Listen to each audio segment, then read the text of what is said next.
All right, let's get into it. Welcome, peeps, to another episode of Daddy Issues. We are the dads.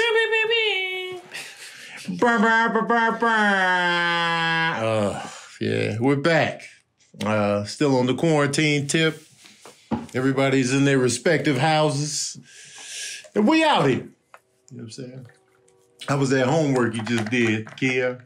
I didn't even finish it. I gotta finish his she sent it late. The teacher sent his assignment, so I did his regular routine stuff, and then I was waiting on that assignment. She sent it, but then I was like, oh, well, we'll take a break, and then I'll come back and finish it. The thing about the quarantine is it's not like we on no tight schedule. Right. So she sent it late. I was like, all right, well, you know, it ain't like you got to be done by 12:30 like normal school hours, so we'll do it after I'm done. Finish that up and wrap. They were just so loud this morning. My God. Did they have waffles this morning? Of course. Of course. They getting so ridiculous with this food. Like, the waffles, fine. Because what we'll do is we'll make, we'll put the waffles in the, everything in the waffle maker. We'll make the waffles. We'll make a bunch so they can have them for the next, 2 days, 2-3 days. But they getting spoiled on everything from scratch tip. Like now, over the weekend, I got on the grill, made some burgers. I was like, yo, we're going to have some homemade fries. So I made fries. Deep fried, regular, fries. Now, every day, Dad, I want fries, like the real fries. And I'm like, you want waffles from scratch? You want French fries from scratch? You want, they just want everything. And I'm just like, y'all spoiled. But I'm so cheap that I'll just make it because it's just cheaper to buy a sack of potatoes than the frozen fries. Right. And it's healthier and it's safer. I know it. If I'm making it myself, it's just better. Mm-hmm. So I'm like, all right, whatever. I don't mind. But what else I got to do? Right. Every time I'm about to complain or something, I'll be like, what else do I have to do? There's nothing else. I have nothing else to do. Even with this internet stuff. I was telling Keon yesterday, the amount of effort I've been putting into internet, social media, all that stuff, I've never put this much effort into it. And yesterday I spent 2 hours just going through responses and commenting, saying thank you to everybody, whatever. And then I was like, what else I got to do? What else do I have to do? I got nothing else to do. So been doing that. But yeah, the boys this morning, they were just really loud. And I felt bad because I tell them stop. Hey guys, can you stop yelling? Stop yelling. And after an hour and a half of them screaming, the high-pitched kid scream, I was like, yo, stop yelling. And their faces was and immediately I gave them a hug. I was like, I'm sorry, I didn't mean to yell, but I've just been asking y'all to keep it down. So, I seen the tears well up in their eyes, and I was like, forget about it. It's not a big deal. I'm just asking you to stop. I felt so bad instantly, but it was just yo. They were in the room making all that noise in the living room? They was in the living room, so I went in another room. They followed me in there. Then I went. I was trying to let them live their life. I was trying to let them, because I was like, I don't want to be the hater. I understand they kids, they just playing. You know what I mean? I'm gonna let them play. I ain't gonna be the hater. And they just got to. It was one. They did a final piercing scream, and I was like, yo. And they was like. I was like, I didn't mean to yell, man, but it's just I've asked you guys for an hour and a half to stop yelling. It's funny when kids, they don't necessarily include you, but they just want to be where you're at, doing their thing. They're like, Dad's right here, we over here. And then when you leave, they'll be like, yeah, Dad's over here now. They don't need you for nothing. They just need you right there. No, I was not included in any of the games. They just wanted to play around me. That's funny. Loudly. And I was just like, but I get the high pitch, man. It'd be that one. Because parents, usually we can take noise for a long time, especially, you get used to it. You just all right, they doing their thing. I'm watching stuff with the subtitles on. I'm just all right. But then it just be those piercers that just be hey, come on. And they had did a few pierces already. And that final one, I was just like, yo! And they both were standing next to each other, the fear and panic. I felt bad instantly. I immediately was like, I'm so sorry. I didn't mean to yell. I gave them a hug. I saw, I was like, don't cry. And I tried to talk real calm. I was like, Daddy just asked you so many times to stop yelling. Play all you want. Just stop screaming like this. I don't know why kids scream. It's like, me and Sabrina always have this ongoing joke, because every time we walk past a school or anything with kids playing, there's always a scream. It's just this one scream, and it sounds like the same scream every time, no matter what. We just hear, just every time you hear a group of kids, you hear a scream. I don't know what that is. I don't know why. It's like pre-recorded for every kid gathering. Anytime, I challenge anybody that's listening to this. Next time you walk past a school, you'll hear a scream, guaranteed. And I already know what screen you're talking about because it's the same screen. Yeah, it's the same screen. You hear a playground. You hear you hear the laughter, and you hear, and then it's just this high pitch over the top of everything else. And it's like, who's doing this and why? Every time, boy, girl, don't matter. It's the same. And like that outside is in the house. That scream is just so much more. It's amplified. Just so much more. And I was like, I don't want to be the guy to kill the fun for this, like, dude. Hush. Kids. Hush. Man. And it's funny because, like, when I was playing, I never screamed like that. And I don't remember hearing a scream like that with the kids I played with. The scream is always in the distance, where you're unable to pinpoint the exact source of the scream. Because I'm thinking about me as a kid, recess, playing. I'm sure we was screaming, but I felt like... I'm saying we had to do it, but I don't remember doing it. I don't ever remember doing it. I know I screamed on the merry-go-round, because the merry-go-round, man, when you hanging on for dear life, we were screaming. Yeah. I remember that. Because I remember I looked into Charles Heath's mouth.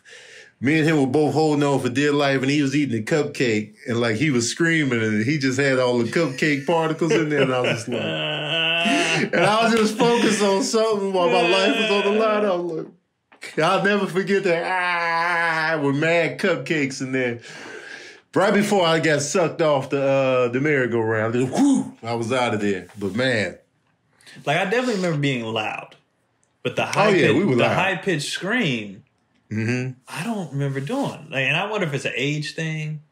I wonder if it's I don't know. Oh yeah, because I don't hear it when I walk past a high school. It's just that. Well, they're not at recess. Well, no, like when I see like a group of high schoolers getting out of class or whatever they're doing, I never see it. Or even like on the track and field, I just never hear that noise. It's usually like the younger kids where I start to hear the scream. That scream, man, it's just every time though. It never fails. But what it did though, it showed me my growth as a parent. Cause like I screamed or whatever, but immediately I was like, sorry. You know, like normally, like, or not normally, but before I might have did that and just be like, be quiet, and then that's it. Like with no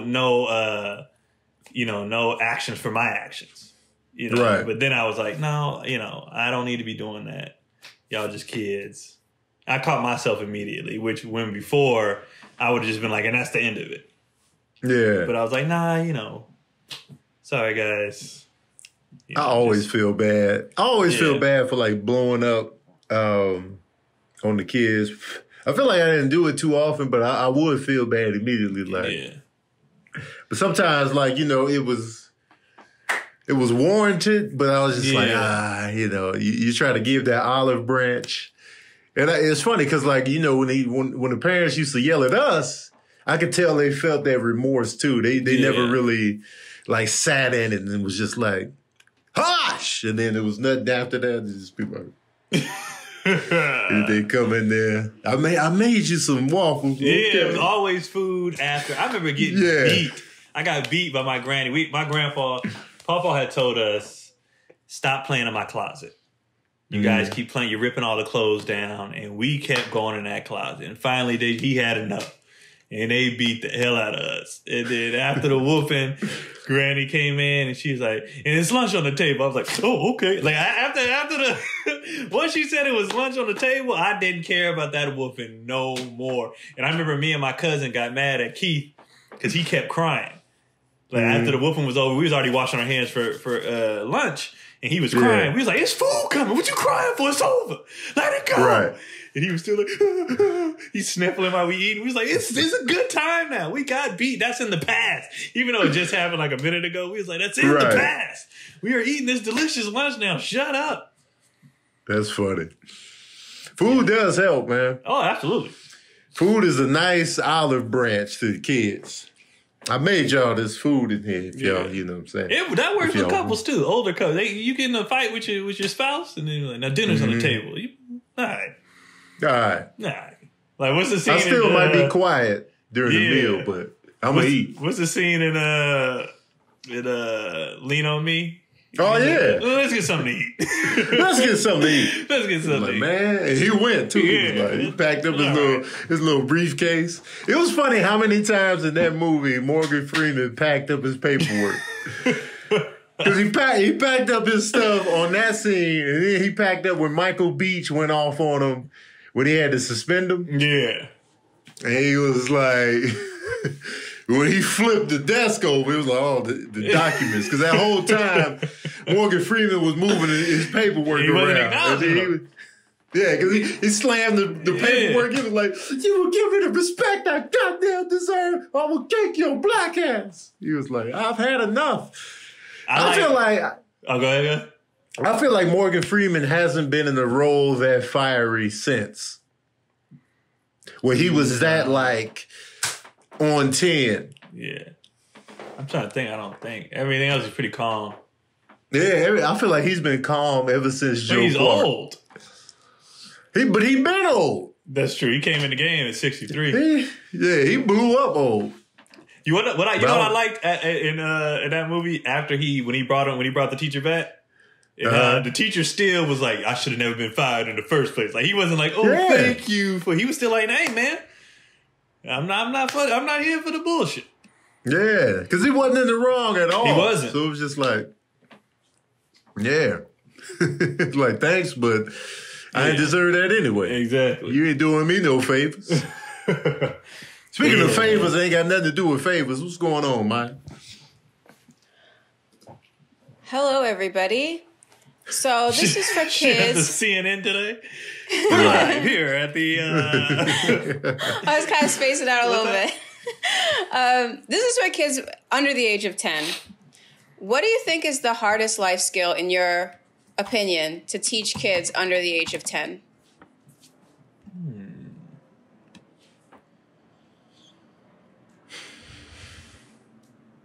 Man, that's hardest life skill. Just like, eating with a fork, swimming. That's easy work. That's easy. Riding a bike, things like that. Like I would those say things are all easy. Probably coping with life. Well, no, swimming is kind of tough because, in my opinion, with swimming, because you can have a moment in that water that can traumatize you long term. So that'll mess up your whole growth on the learning how to swim, because you got the fear element. Like with me, for example, we used to go swimming all the time, and then it was like one moment where my mom dunked me in the water and I didn't expect it. And it went all in my nose and I started panicking, and it was like before that I had no fear of the water, none of that. And so that stuck with me for a long time. And then I had another incident in the swimming class where I almost drowned because I started panicking. And then I was scared of the water for years after that. And then I fully learned how to swim in 2004. That's late. That's when I was finally because that fear had me. I was just like, I'll get in, but I ain't really doing nothing extra on the deep end. And then when I took the final class, I was like, all right, I'm good now. But, so you can have moments like that can really, and even though my mom did nothing traumatic. She didn't even throw me in. It was just like a dunk in while she was talking to her friends, and I was completely just caught off guard. I was like, everything went in, up the nose, in the mouth. That up the nose I was just worse. Like, man, so, you know, so I think swimming can be tougher than like bike riding or eating with a fork or even cooking, like, you know, because you got that extra element. Because big bodies of water is just scary to a lot of people. So I would go with swimming, probably. You're going to go with swimming? Keon, what do you think? Yeah. You said life skills? Yeah. I feel like, I guess when I think about life skills, that stuff is like, you know, we'll get that. I think the hardest thing for under 10 is trying to prepare them for how the world works. Mm-hmm. Like prepping with, especially us raising black boys.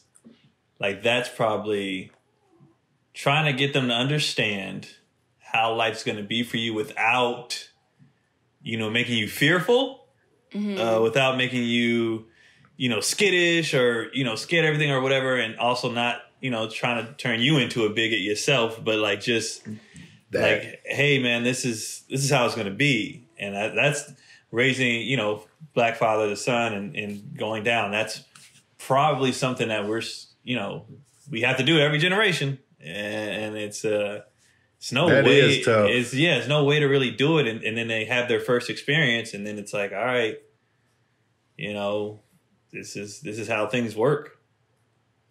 And what's real tough about that too is like, you know, you show your kids, black boys, you show them how the world works and the history of America and like racism. And then you have to walk that tightrope of them not holding grudges against, you know, the people that treat us a certain way. So it's just like, yeah, this is what it is. And they be like, oh, I hate the whites, you know, because that can come from seeing that, you know. So it's like you gotta be like, but no, you know, not everybody's like that. We'll prove it. And, you know, that can come with that. And so it's hard to, you know, like with my kids, you know, they've always had like a racially mixed group of friends. You know, we live in Burbank, so that's just gonna come with the territory. So Sincere definitely has that super diverse group of friends. You got black kid in there, Asians, white, Hispanic, you know, and they all just like a crew. And I was like, look at this, the United Nations over here. And then Serene, I noticed that he pretty much gravitated towards black mostly. Like, you know, even his group of friends is mixed and like stuff like that. And so, but that's because as parents, we were just like, you know, this is how it is out here, but this isn't how everybody is. So, you know, and they see how we interact with everybody. And I think that's important, man, because kids learn more than anything just watching how the parents do and how they talk. And like, they never hear us talk like, oh, white people is trash. This people are this people. They never hear that from us. But what they do hear is like, yeah, we black. We're proud to be black, but you know, that doesn't define everything. You know what I mean? Yeah, it's just no prep for it. That's the only thing that sucked. No, like I remember I wasn't really tripping off race like that until middle school. And then something happened with like a white kid and a black kid, and everybody's natural just instinct, whatever, kicked in. And there was like a huge divide in the school. And then like I noticed I just started hanging out with way more of the black kids. After that incident? No, it was already kind of happening anyway, just because you gravitate to people who are like you. But then I remember that it was really like, I was like, all right, I'm cool. I'm good. And then I remember my first run in with the police, and then like stuff like that. I was just like, all right. And my dad was already on the hype, like, cause he's from South Central LA. So his experience with white cops and all that was just, he don't mess with them. So he was already on the hype. It was like, man, these white people, you know what I mean? And then but we raised in the suburbs. So he's also like, well, you know, I think my folks did a good job of the best of both worlds. Like, we were raised in the suburbs, but we spent all our summers in like South Central, and then we did all our sports in like the hood areas. And then like, it was just a good balance of seeing how everything works. Because like some people be like, oh, I'm only raise my kids in this area. Well, now you scared of this area, or I only raise in this. Now you don't know about this area, and just trying to prep them for the entire world and all different kinds of walks of life and stuff like that. That's the part that I think is probably the most difficult, especially raising a black kid, because that's just something that probably honestly white kids don't really have to worry about. Well, they did these people called PACE, which stands for the Professional Association of Children in Early Years. They asked parents of all races, what was the hardest life skill to teach your kids? They asked 2,000 parents. And the number one thing is tying their shoe. What? Teaching the kids to tie the shoe is the hardest thing that 2,000 parents said was to teach their children. Under 10?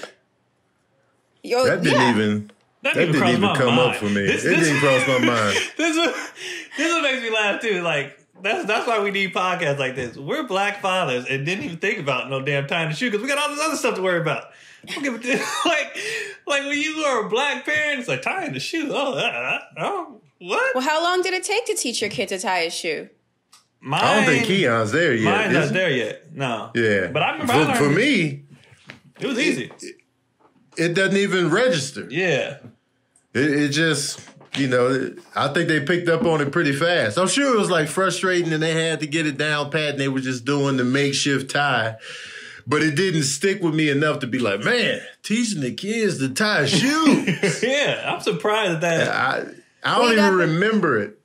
There's two ways. There's the bunny ears, and then you put them together, or there's the loop through, which I think most adults do. But what he's saying is he don't even remember being one of the struggles of parenting. Like they just learn how to tie their damn shoe. Like for that to be the number one thing, it just makes me laugh. Honestly, like that's what you remember out of all the things you had to teach your kid in life, tying his shoe. That's when I can't take this anymore. The goddamn tying of the shoe. Like that's what's stuck in your head. Like it just. I didn't even. That didn't even cross my mind. Well, I don't think it would cross it wouldn't cross Keon's because he hasn't been there yet. Yeah. But for me, it didn't cross my mind. Yeah. No. Do you know what the second one was? What? Whistling. Oh, all right, man. Y'all just talking about this basic stuff. Where are these 2,000 people from? A lot of them are in the UK. What do they mean by life skills? Yeah, I don't. That's a life. Tying your shoes, set the table, but clean who up gives a after. shit about whistling? Like, why is that number? Like, of all the things, that's not a real life skill. Make sure that my kids know how to whistle. That's not a life skill that you need to tie your shoe. Yeah. But tie your shoe. Whistling? Like, how was that number two? Who are these people? If you can't whistle, you'll be fine in life. Yeah, I still can't whistle. I never learned. I couldn't pick it up. Yeah, and you're cares? fine. Yeah, that hasn't affected me at all. Unless I want to call to someone. But if you never learn how to tie your shoe, I'd be clowning you. Like, what's Maya doing with the Velcro? The Velcro because you already wear some horrible sneakers. And then if you would have had the Velcro joints, the mentally disabled sevens, I'd been like, Maya's out here. You can't teach the mentally disabled, or hard for some mentally disabled to learn to tie their shoes. So it is hard. Well, we get that. I'm not saying it's easy, but it's not like of all the life skills, and then for whistling to be number two, I just don't understand how that was even on the board. What else is on this list? Yeah, what's the top 5? Riding the bike. Okay. All Learning how to swim. Okay. That's up there. Helping to cook. Okay. And setting the table. Okay. All right. Everything else was legit. That whistling, how was that number 2? Bullshit. Because it's hard to learn. It's hard to teach you. Put your lips together and blow. That's not like... It's not easy. But who cares? That's why I'm like, why is that on there? Like, of all the things, I got to make sure. I see a parent sitting their kid down. If you don't do nothing else in life, you make sure you know how to whistle. Like that. You've never seen that in a movie. You've never seen that on a 90s sitcom. Nothing. Did you Can you imagine an episode dedicated to whistling? And it ranked higher than bike riding. Yeah. It ranked higher than swimming, cooking, setting the table. It's the average. Sometimes averages are weird. They ask 2,000 people, and this is what comes up. Whistling and tying your shoe. All those kids are going to fail in life. There is one island in Greece. They have a whistle language because it's like mountainous. It's not that many people live there anymore. It's a kind of like small island. But they have a native language that's whistling. They whistle to each other across the mountains like birds. Well, did they poll the people in Greece? If they didn't poll the people in Greece, I don't know why this is on there. Them people, they like, that's a life skill. Exactly. If you can't whistle there, you fall off the mountain and you die. But in regular UK, why is whistling on the list? I gotta ask our viewers in the UK, like how highly whistling ranks in life skills. I guess it's high. What if they're all like traumatized? Like, oh, growing up as a kid, it was serious.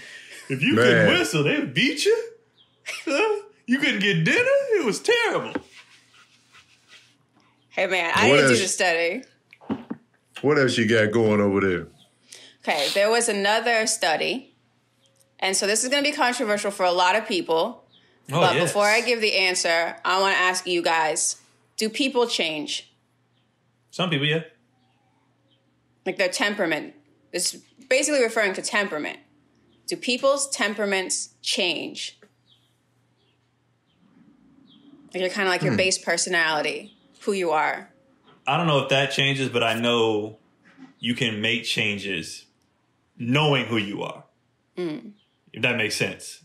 You feel me? Like, if you know I'm quick to anger, somebody might work on being quick to anger. They still got that temper, but they've worked on handling that temper.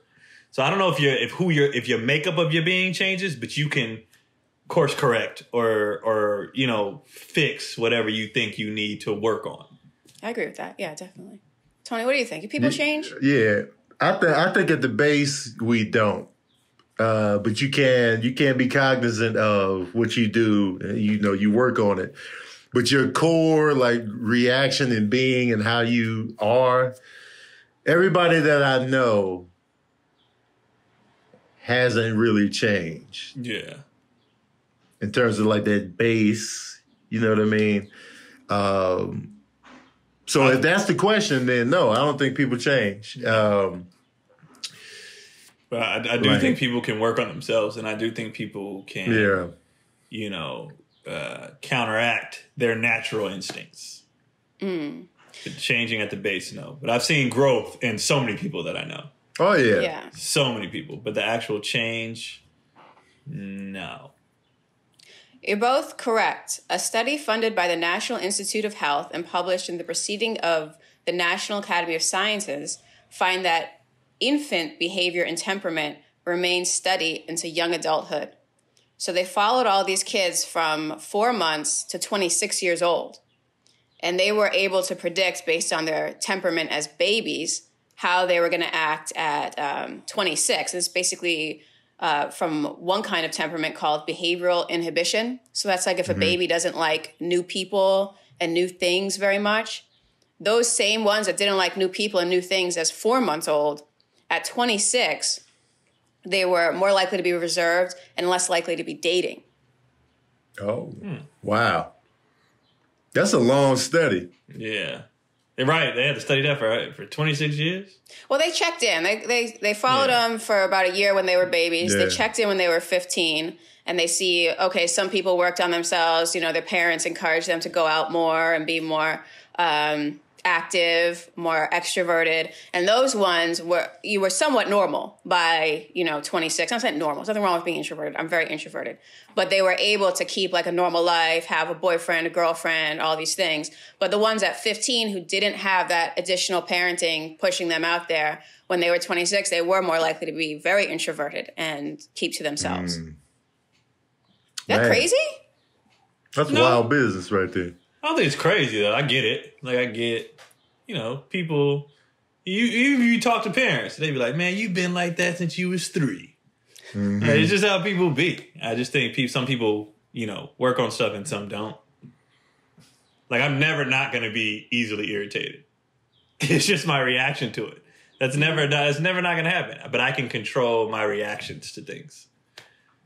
Tony, have your boys changed since they were babies? No, not really. Like that, and that's why I was just like, because once you watch people grow from scratch to see how they turn out, it's like I can honestly sit here and say that, Sincere has always been like, doing his own thing. You know, he's always been like, when he was a baby, he would cry to be put in the bed, as opposed to, you know, how some kids cry when you tell them to go to bed, or when you put them in the bed and leave, they cry. He was like, please, just put me in the bed and just leave me alone in there. And he's just like, good to go. Serene he was always a bit more social, and he still is. Sincere's social too, but it's just like, you know, he's not really as outgoing initially with like new people. But then once he gets to know you, he's just like, yeah, you know, chill. But it's definitely like, you know, how they were. It remained all the way throughout. Serene was more of a crier, like he cried. So he's more of like the emotional guy in the group, and he still is. So it's just like, wow, ain't nothing really changed here. And it's just weird to see that, you know, it's like, man, all the way throughout. Do you think it's not fair that America seems to value extroversion so much when people are obviously born introverts? It's not fair to them, right? Because they're born that way. How are you going to say you're not allowed to be an introvert? I don't even know how much I believe in introverts anymore after this quarantine business. All these people that claim they were introverts was begging to go outside and be around people 2 days in. I was like, oh, what happened to you? I don't like people. I want to be... And then now, they was the main ones. Oh, I got to get around. I want to be out. I'm like, what happened, introvert? I don't know. I know some introverts I haven't seen in months. I haven't seen them. I haven't heard from them. They probably love it. They probably real introverts, yeah. Then I think you got some people who are introverts, but can still, when they comfortable with people, still let it out. Mm-hmm. You know what I mean? Like there's some people that they are quiet until it's in their core group or whatever, and then they the life of the party. Mm-hmm. That's Sabrina right there. Like she'll be quiet. If it's like a big group, she just be chilling. You know, I don't even be knowing Sabrina in the room half the time. Man, but when it's just like a few people, like if it's just me or like, you know, people that she's known for a long time, she be chopping it up and doing dancing and just be like, okay.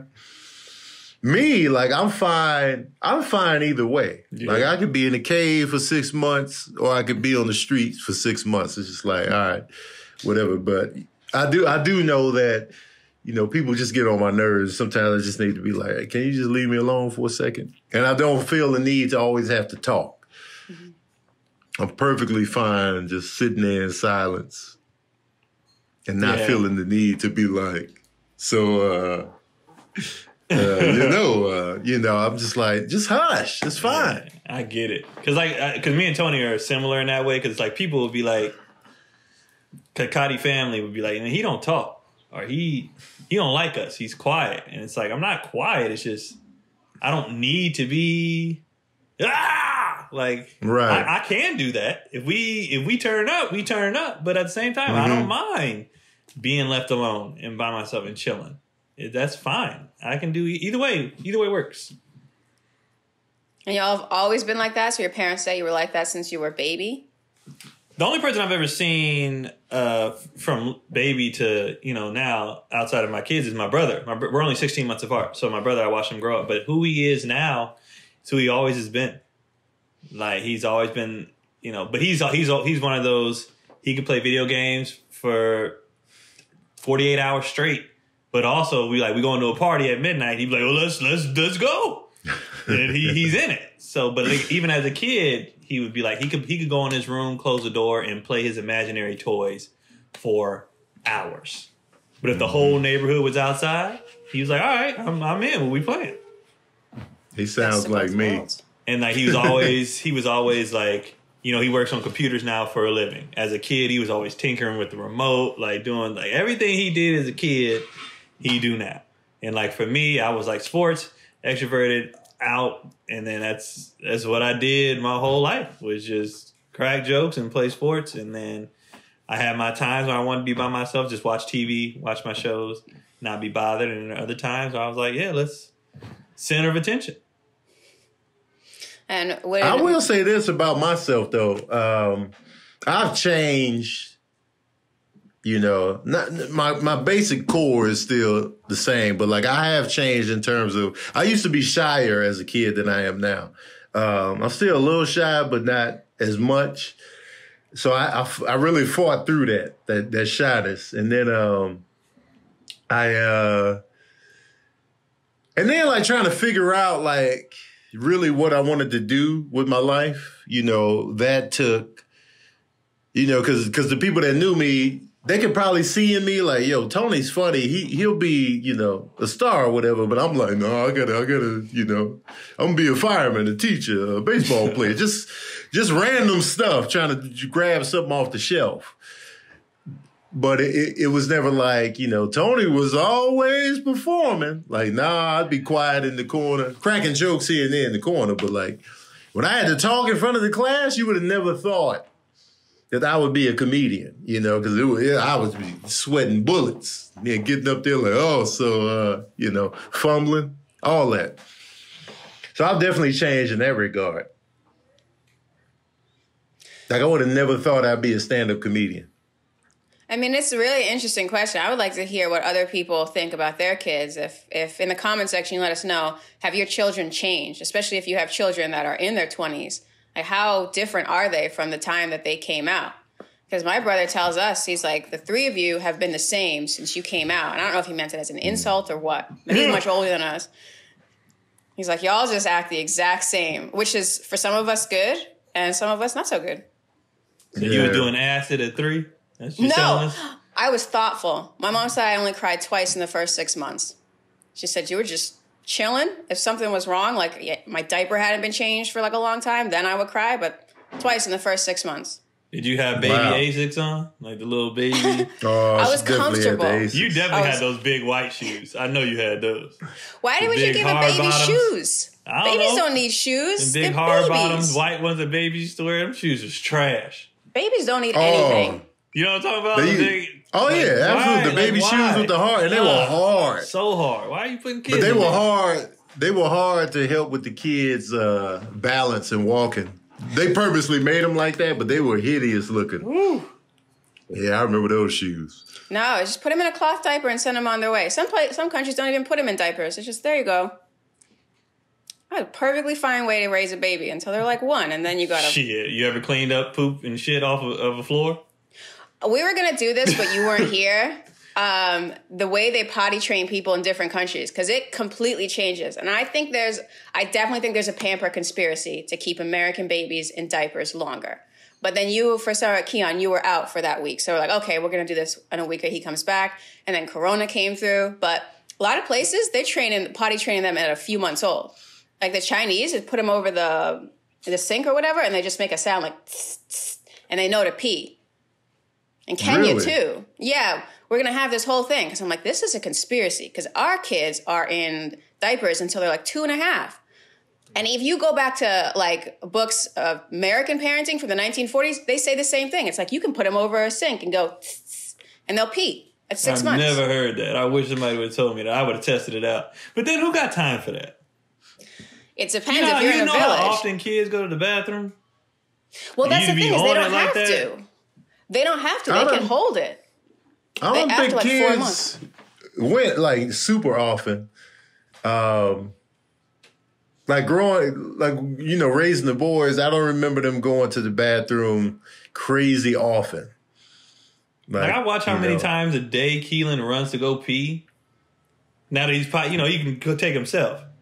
So I just watch it and I'm like, I'm like when you a baby, when they babies, you only change their diaper, you know, you just check it every once in a while. But like I'm cognizant now of how much he goes to the bathroom. He stay running in there peeing. And I was just like, to do that with a toddler, always checking like you got to pee, and they can't communicate. I would love to see this study. Not saying it's not real. I would just love to see it. Oh, I wrote it up. We'll do it next week. But I just looked it up and it says that most people pee between 6 and 8 times a day anyway. So you got to think about in your waking hours. What's that? 16 waking hours? That's once every 2 hours. Seems like a lot, but really, I mean, how many is he peeing more than once every 2 hours? No, probably not. See, that's the average for adults. It's once every 2, and you just take the baby up every 2 hours. Like, you have to pee. Psst. Kenya does it really interesting. So we'll do that next week. We'll go into the Pampers conspiracy. I'm definitely interested in that. Yeah, I'm into this. Because I'm thinking about, like, today, I woke up. I peed once today so far. I got up at like 9. So I got 1 pee down. I think I'm like 3 in. Yeah. But I woke up at 7. So that's like 5 hours now. Plus I've been guzzling water because I ain't ate breakfast, but I just been drinking water. Man, I ain't eat nothing, but I'm ready. Oh, you didn't eat anything? It says in WebMD that it's not abnormal to go as many as 10 times a day if you're drinking a lot of water. Okay. So once every hour and a half, if that's your peeing schedule, that's probably fine. I'm going to count the peas today. I'm going to count that. I'm going to see how many peas I get in a day. And some people, I had a friend, man, it was funny. This was way back in the day. And we had to hide out. This was me and like 2 other friends, like my girlfriend and then our friend who was a boy, but nothing like that. And we had to hide out in a bathroom for some reason. And he's like, I saw a toilet. I got to pee now. I'm like, what? And so we had to go and hide in the shower. Well, he took a pee because every time he sees a toilet, he has to take a pee. That's strange. You think that's strange? I didn't know that was strange. Yeah, that's hella strange. I mean, I got to pee just because I see the toilet? No. Is it normal for some people? No. I've never heard of it. I done walked by the toilet and never got the urge. I got to go right now. I come in the bathroom all the time with no pee work. I go in there to brush my teeth, wash my face. I just go in the medicine cabinet. Since it's here, No, I don't know. People at home, is that weird? If you hear running water, do you have to pee then? No. As much as I cook and I always doing stuff around water. I've been leaving the water running too long. Like, I'll turn it on and then be like, all right, I'm going to let this sit. And then I'll forget and leave it on. And then Sabrina be like, yo, the water. Oh, yeah, you right. But I never get the urge to pee. Now, I will say, if I already had to pee and the water's running, it does amp it up a little bit. I tried to test that theory and it don't work. Like I've tried to okay, I got to pee. I want to see if, doing that, it don't work. The only thing that makes it worse for me is when you already got to pee and the closer you get into the bathroom. Or even if you got to take a dump. Oh my God. And the closer you get in, your body's like, hey man, this is happening. I'm almost shit my pants many a times because of that. Like I was fine until I entered the bathroom. And as soon as the body was like, we doing this now. And I'm, like, it does not, I don't know why. But the water thing, it doesn't work for me. I don't usually get the urge for number 2s that die hard and detrimental. No, I'm talking about when when you have the runs or when you have the bubble guts. Yeah, them emergency situations. And once you get in that bathroom, it's like am I gonna make it? Am I gonna make it? Last time I had that moment happen, it was a couple months ago, and I had to pee so bad. I was trying to get in the house. I just peed in the alley. I never made it. I had to pee in the alley. I was so close, but I just whipped it out. I was like, look, people driving by, they're just going to have to bear witness because I could not make it. Because I was driving, I was like, yo, I'm going to really pee on myself in this car. But I was able to make it to the alley. Very interesting. And them peas be long, too. Oh, I was in that alley for a long time.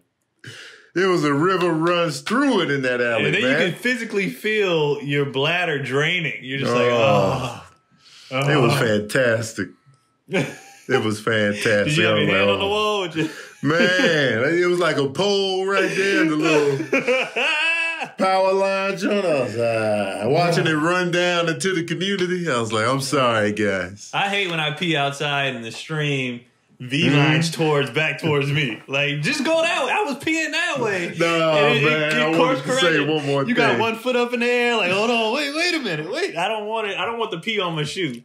And I hate when the stream comes towards me. I'm like, I was peeing at an angle to avoid this stream coming towards me. And it's like, no, we want to come back home. We want to come back home. We liked it in there, man. We coming back. I don't know. We how got questions, man? Yeah, we do have questions. James Gardner has a suggestion for Tony. He writes, Tony, have you looked up Meniere's disease? Meniere's? Menieres. It's a French word, so accent marks going this way on the E's. It's an inner ear problem. Do you have sinus problems at all? I did look that up. I looked up everything, man. I don't really...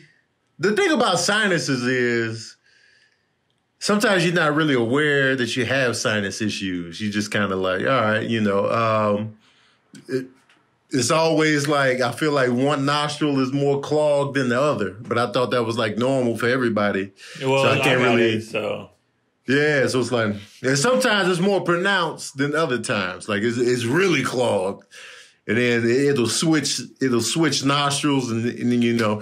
But like, I've never been like, oh, my sinuses, you know, because I know the sinuses can really get you all up in here, and then you can get a headache and stuff like that. I don't really get headaches like that, or and my face never feels like, you know, clogged up in the sinus like. Because I thought it might have been the sinus issue early on, so I was taking Sudafed.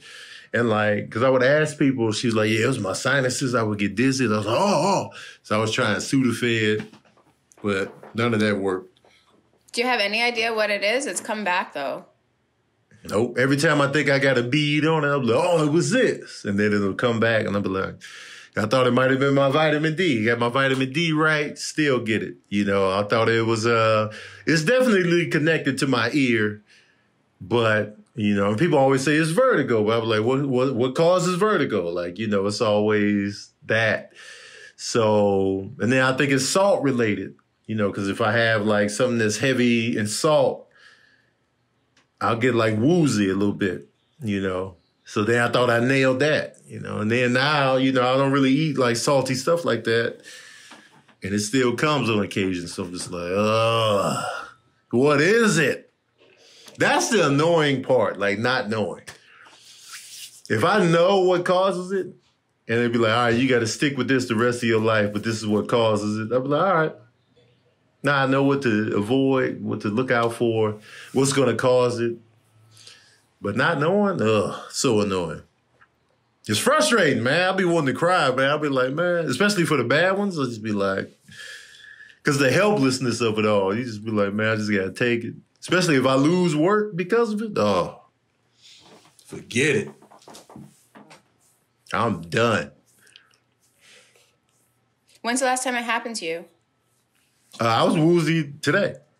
Oh. Right before we did this, I was like, but it was a light one. It was light work. Like the last bad one was April 15th. Oh, Jesus. That was the worst one I ever had. And I was literally sitting on the floor, and I just did a voiceover. And then I did one thing I always do, since my ear acts up all the time, I'll squeeze my nostrils together and blow. And it kind of, you know, opens your ears up a little bit. Yeah. So I did that. Right when I did that, I was like, oh, it hit me immediately. Sabrina walked in, and I was just like, I'm not feeling good right now. She's like, oh, lay down, man. I laid down. I staggered to the room, laid down, and then I started sweating. I threw up everything. Wow. Everything was like, I lost 7 pounds that night.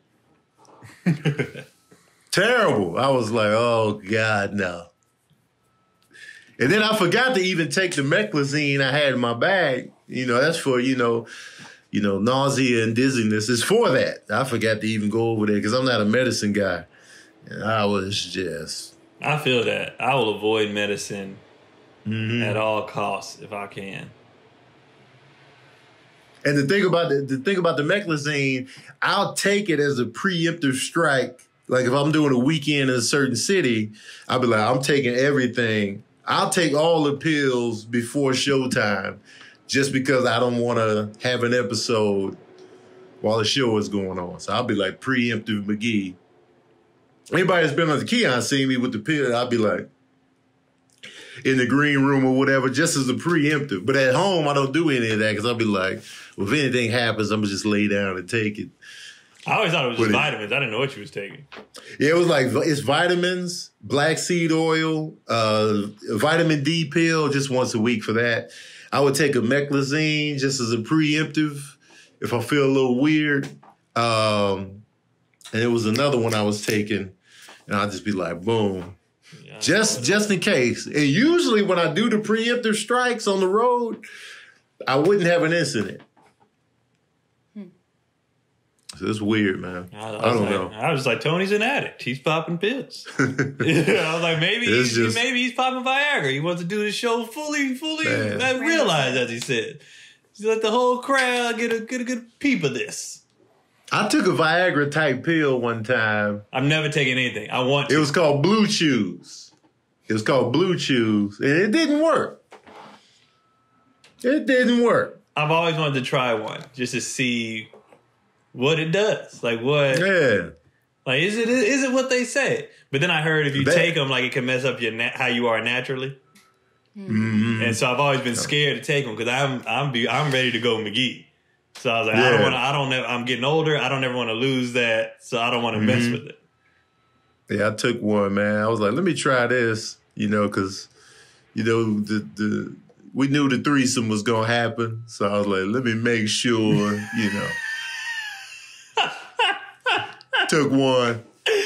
That's such a dude move, though. Like, just nothing changed. You know what I'm saying? If you know it's going to happen, well, I got to make sure I'm on point. Mm-hmm. But hilarious. Nothing happened. I'm sure people want to hear more about that than you taking the pill. Your threesome, like you just dropped that. Oh, yeah. You didn't say anything. You're just like, yeah, at the threesome I get up to. I'm like, okay. I forgot you didn't know, man, because Keon knew already. Yeah, you see, I didn't budge. I was like, yeah. Yeah. And I said it on stage, so I just assumed it was out there. Oh, no. Well, I don't go to all your shows. I go as many as I can, but I guess I missed this one. No, I posted it on I post my stand-up clips. That was one of the jokes.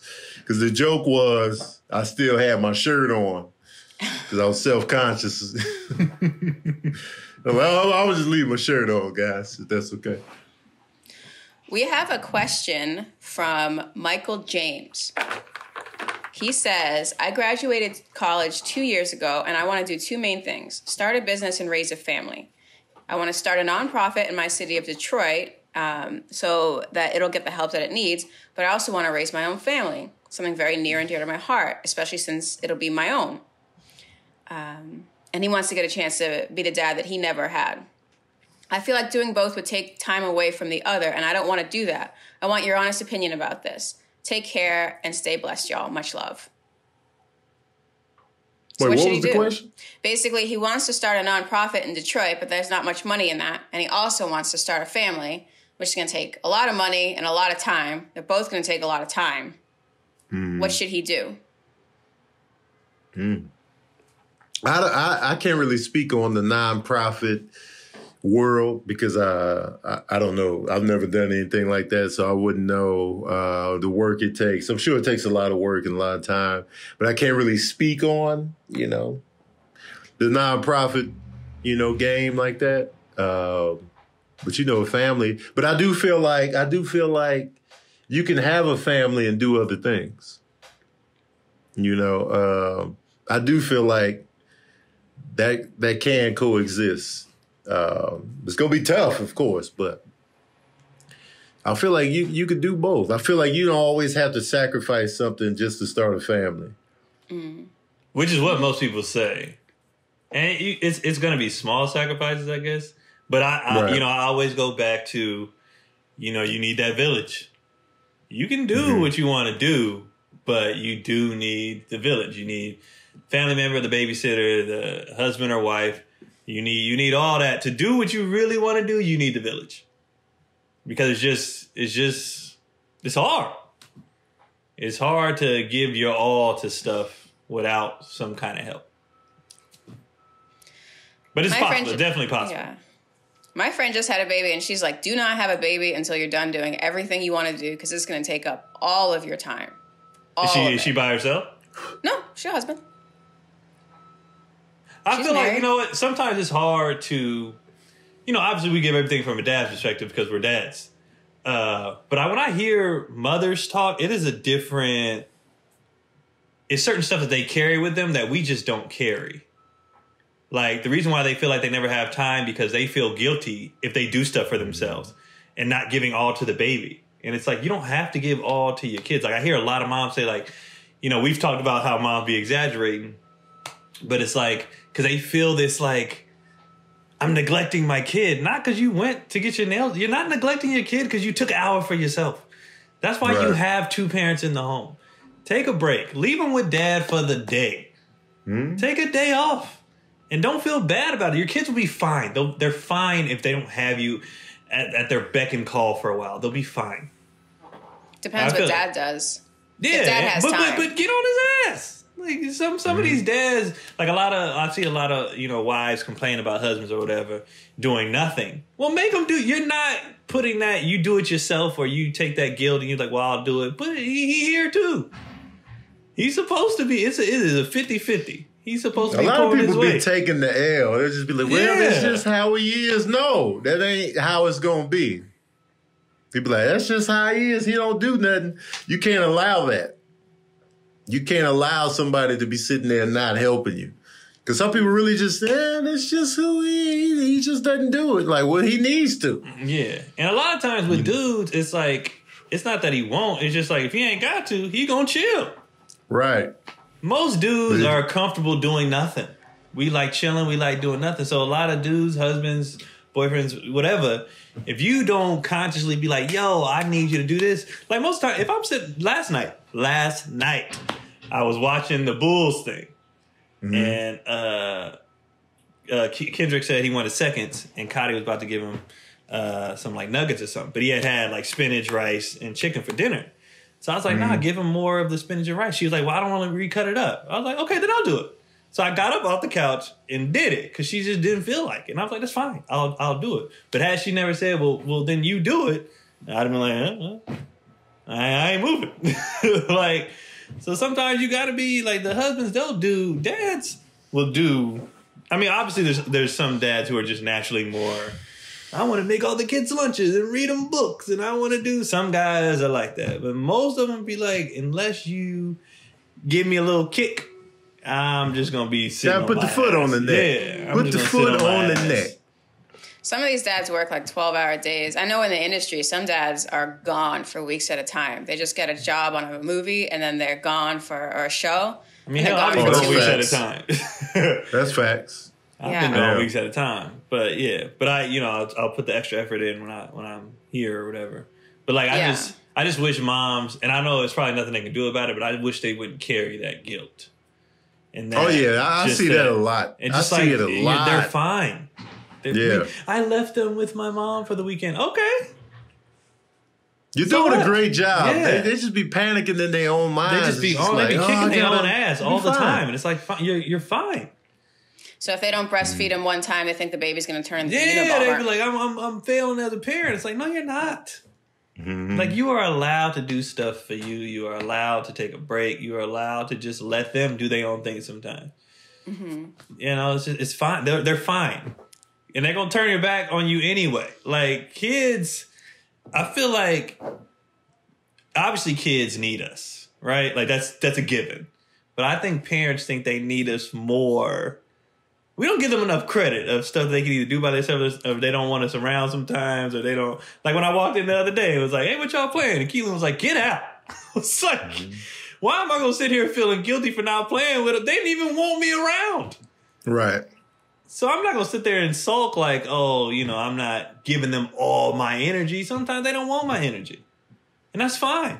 They do their thing, I do mine, then we do stuff as a family. Like, you can take breaks and stuff for yourself. And that's like even me feeling guilty because the boys got older and it's like, I wouldn't see them as much. And I'd be like, y'all good? Like, we good. And I'd be like, all right. So I would just, I would feel that guilt on that tip because we're not under the same roof. So, but if we was under the same roof, I would have much less guilt because, I'm right here. Whatever y'all need, I'm right here. I'm downstairs. But when they're in a different house, on the other side of town, it's just like, yo, good. Yeah. Okay. All right. So Michael James should not worry about starting a nonprofit. I mean, I don't know nothing about a nonprofit. I don't know nothing about the nonprofit game like that, but I do feel like, I just feel like you can have a family and go for something else simultaneous. I think when people think family, they think, I got to be here all the time and I got to do everything. And it's like, you don't. You're going to miss a thing or two. You know, it's going to happen. You can do your best to be there, you know. And like I said, and the attention span of kids too, they might want you for an hour or two and then they tap it out. You can take your kids a lot to your work, to your whatever you're doing. You just bring the kids, and then because you see stories all the time, like my dad used to always take us to the film set or to the concert, to the backstage. And I kind of got into it myself. You hear stories like that all the time. Like so. Again, I don't know if you can do that at a nonprofit, but I know. You know, Tony has seen. You know, y'all see my kids on the podcast. Tony has seen it when we shot our special. The kids was. Or Keelan and Kendrick grabbed the mic, got on stage.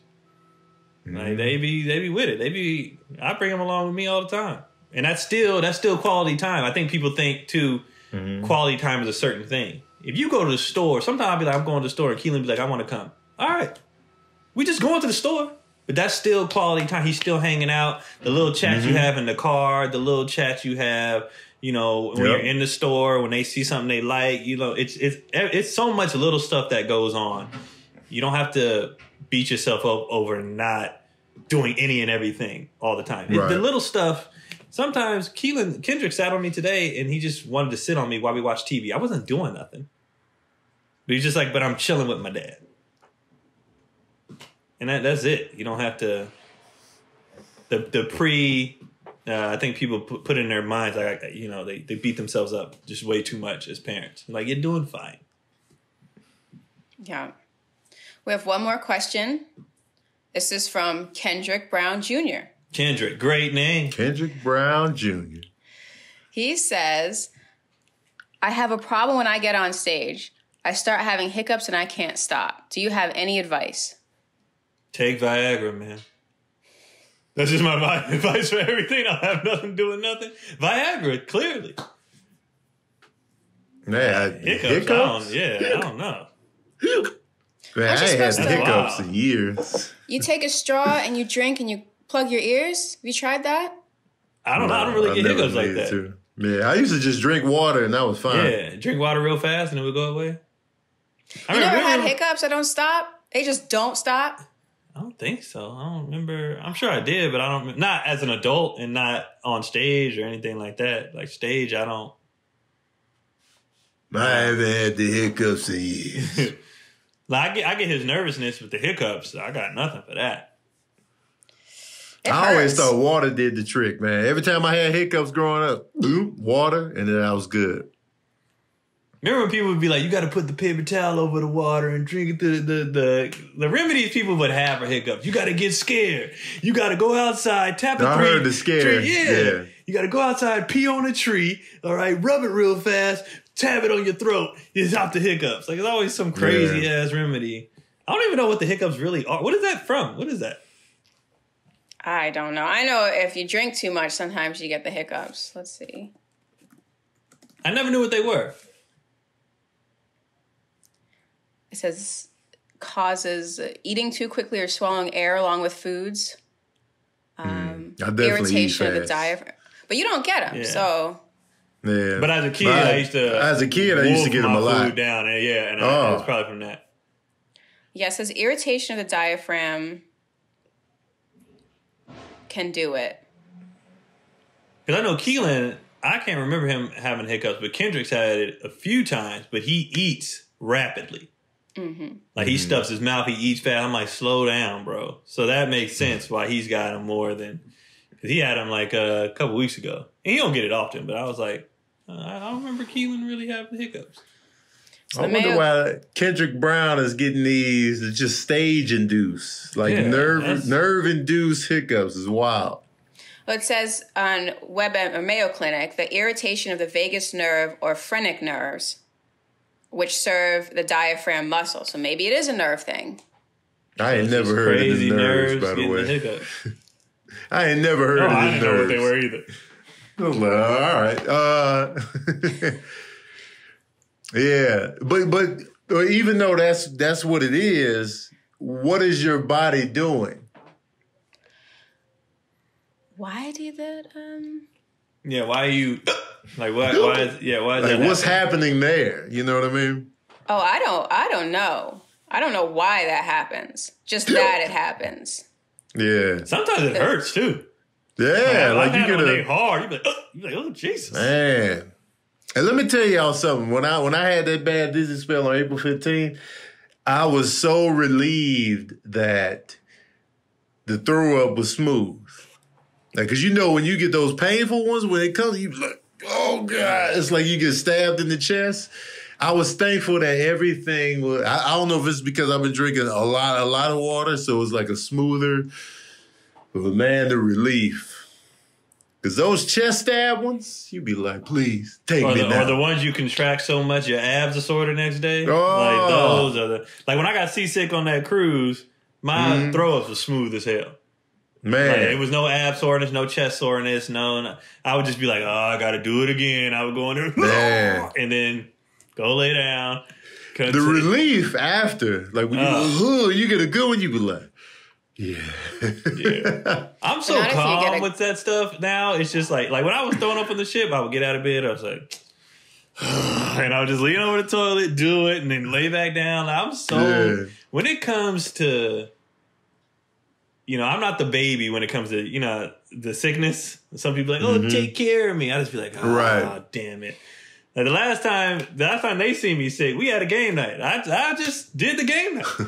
I was in the corner shivering. And that's the only difference. The only difference in Keon's behavior was that he wasn't hanging out in the kitchen like he normally does. He was on the long piece of the couch leg. He was sitting there like Professor X. He just be watching the mutants move around. He's sitting there. Like, I was still, because Cotty was like, we should cancel that. I was like, we doing the game night. I've committed. We're not canceling. And I was so calm. But actually, by the time everybody left, I was feeling so much better. It was a 24-hour bug. It was so weird. I caught it before everybody came over, and it probably left like right after everybody was in there. It was hella weird. Mm-hmm. Those are super weird. Yeah. It'd be like that never happened. As far as Kendrick, man, but at least you keep getting up. And hey, the worst you could do right now, I mean, the best thing you could do right now is you get up there, you get the hiccups, use it, put it in your act. You definitely got to write a joke about it. Write the jokes. That's what I would do. Use them. Use the hiccups. What do you say on fire? So every time I get stage, guys, I get these hiccups, and then just go from there. Turn it into gold, and then if they disappear, then all right, cool. Mm-hmm. But it might become a thing where you're not nervous no more. Right. Once you start using it. And then that way the hiccups won't hinder you from getting the stage time you need. Yeah. And it won't take away from what you're trying to do. If people get it like, okay, he gets the hiccups, it might become a running thing that they laugh at. But it's not going to take away from the jokes that you're telling. Right. Maybe visualize and meditate as well. You picture yourself up there. It'll become more normal. Just keep getting up there. That's my advice. That's always my advice. Just keep getting up. Oh, you got to keep getting up. Just keep getting up. It'll all work itself out if you just keep getting up there. That's interesting. Well, Kendrick, I hope this goes away for your sake and for the sake of your career. That's it for questions. All right, y'all. That's another episode of Daddy Issues. Make sure if you got any questions for us, ask us in the YouTube comments section. We'll tackle them on the show. Want to thank Maya for giving us the topics. And you can find us at home on the internet. You know, where you usually find us, that's where we still at, because no shows are coming. Yeah, where you at, Keon? Yeah, same stuff. And my special's out. So it's just the same shit. My special's out. Get it. For those of you who've got it already, thank you so much. And thank you for the reviews. I appreciate it. All right, y'all. Until next time, we out here. Bye.